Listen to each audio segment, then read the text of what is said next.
King Solomon, the wealthiest man to ever live, didn't just stumble into his unparalleled riches.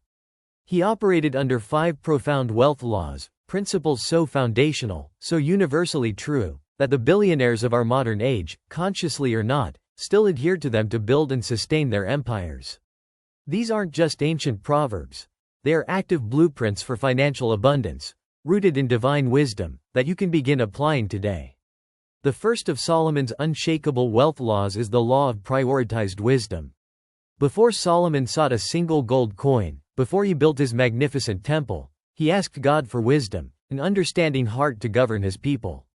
And 1 Kings chapter 3 verse 13 tells us, "I will also give you what you have not asked, both riches and honor, so that there will not be anyone like you among the kings all your days." This isn't just a quaint Bible story, it's a direct correlation. Solomon understood that true wealth doesn't come from chasing money directly, but from pursuing the insight to create and manage it. Wisdom, the Bible consistently reminds us, is more precious than rubies, more valuable than fine gold. What does this look like in practice today? It's the entrepreneur who spends countless hours studying market trends, not just jumping into the latest fad.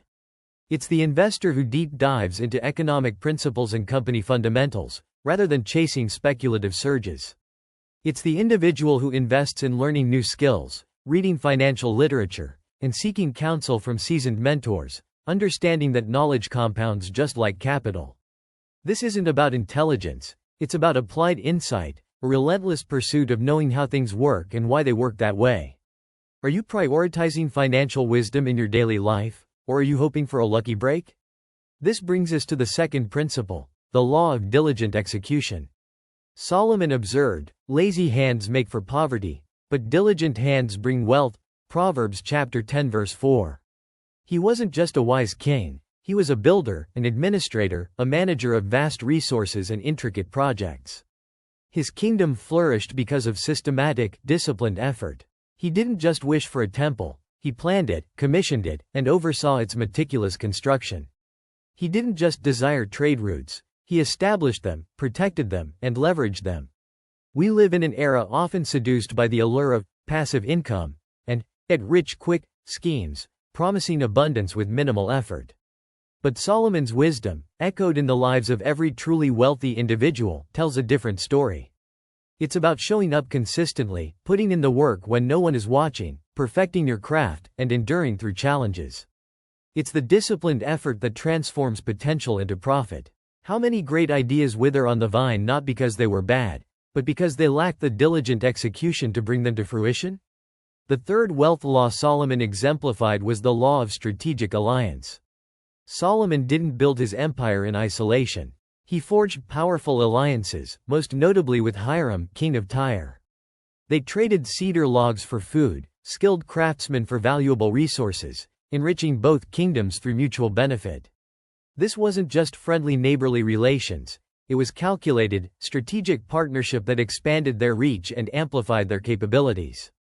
In today's interconnected world, this law is more potent than ever. Billionaires don't hoard all the knowledge or resources themselves. They leverage the expertise and capital of others.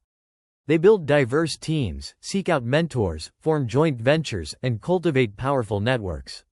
They understand that collaboration can unlock exponential growth that individual effort rarely achieves.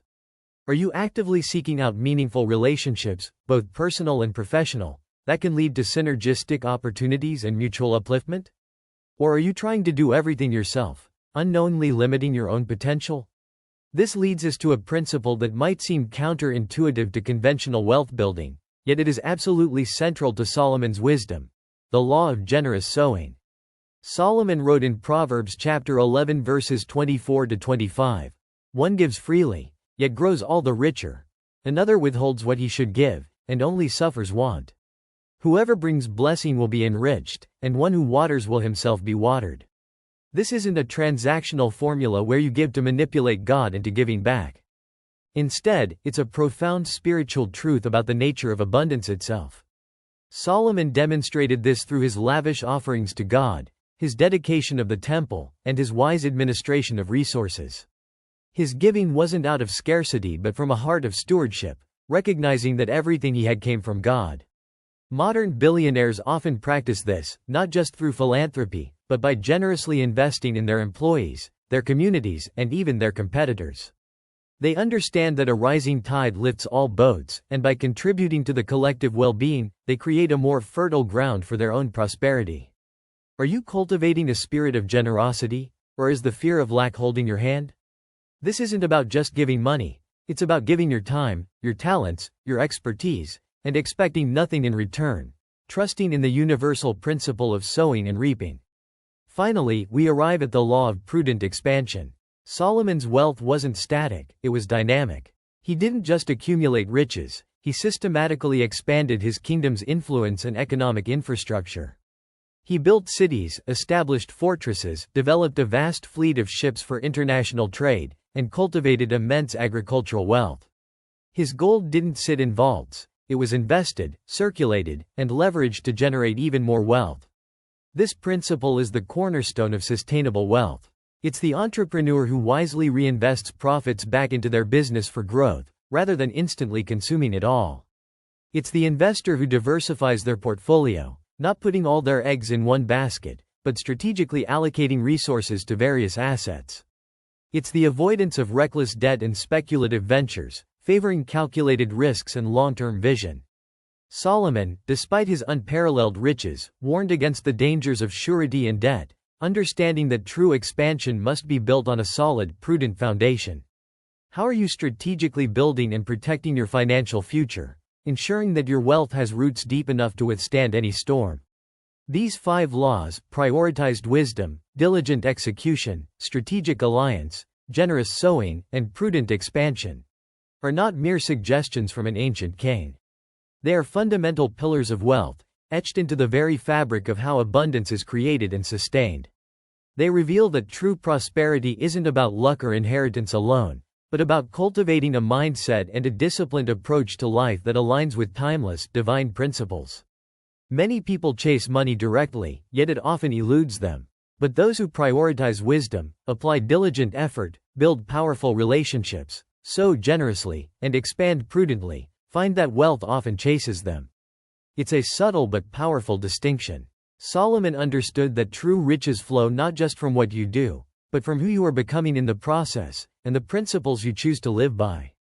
The real question isn't whether these laws work. History and countless modern examples confirm they do. The question is whether you are willing to embrace them. Are you ready to shift your focus from merely accumulating to wisely stewarding, from isolated effort to collaborative growth, from consumption to generous contribution? Because in the ancient wisdom of Solomon lies the pathway to a prosperity that transcends mere bank balances, touching every area of your life with lasting abundance.